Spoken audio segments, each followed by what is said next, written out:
जय श्री राधेश्याम। जय जय श्री जगन्नाथ।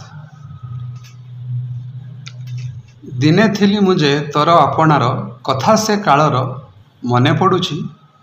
न बुझी न सुझी पारिलिनी तते करी निजर। आजी किंतु तते ढेर झुरुछि। जेते बुझेइले जेते भी झुरिले तो मनरे कण आउ मु अछि। केमिति रुहंती तो बड़ मनरे दिने जहाकु मु आनमना होई कष्ट देइछि। मायार नदीरे संतरण करी दिव्य सुख स्पर्श ए देहरे पाई अविवेकी होई सबु मु हारिछि। मायार छाटरे आत्मगर्भी होई बुद्धि मु हजेई तते पाखे पाई त्याग करिछि। अंध होई थरे बाड़ी मु हजेई अबेଳରେ पुणी अति आग्रहरे बाड़ी खोजुछि। आउ कि सहजे मिलिब से बाड़ी रास्ता पाइबाकू। थरे जहाकू मु केते निंदा केते अपमान देई तेजी सारिछि। एहा किंतु सत्य पाउछि मु कष्ट। सेही कष्ट सही मो मन प्राणरे तते भिड़िछि। मन हृद प्राणे भिड़ी बांधिले भी तो पादस्पर्शकू मुख चंद्रमा को तोली धरिबाकू आत्मा चाहुछि। केबे तो स्पर्शर कामना हृदय बही भाराक्रांत होई न खाई न पी राति काटिछि। प्रातः स्नान परे तो रूप दर्शने मोबेनी नयने बाहुआलिंगने तते पाइछि। केबे तू मनर केबे तू हृदयर केबे तू देहर साजु पुणी केबे मो प्राण आत्मार जेबेठू मु तते भल पाइछि। तो देहर स्पर्श आंदोलित करे विमोहित करे सूक्ष्मानुभूति रे जेबे मु मानसे तते लभिछि। तो देहु दूरेई बाहुबंधन रे मिलुतु स्थूल रे जेबे जेबे मु तो भावे बुड़ीछि।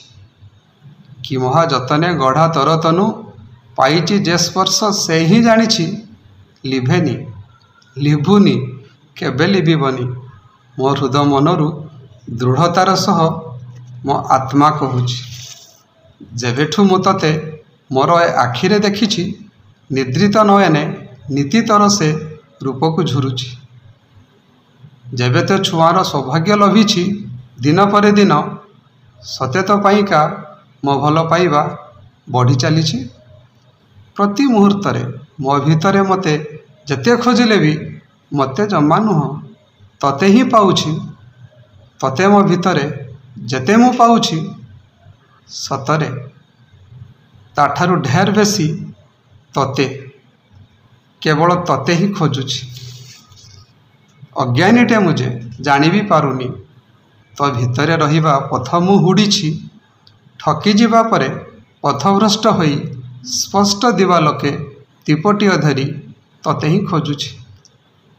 ए माया संसारे दुख सही सही घात प्रतिघात भ्रूक्षेप न करी बाट चलीछि।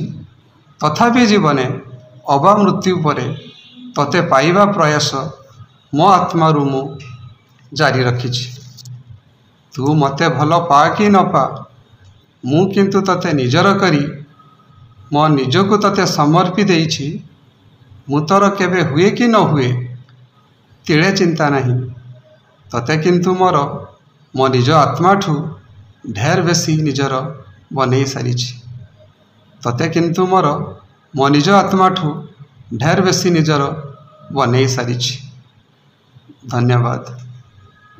जय श्री जगन्नाथ।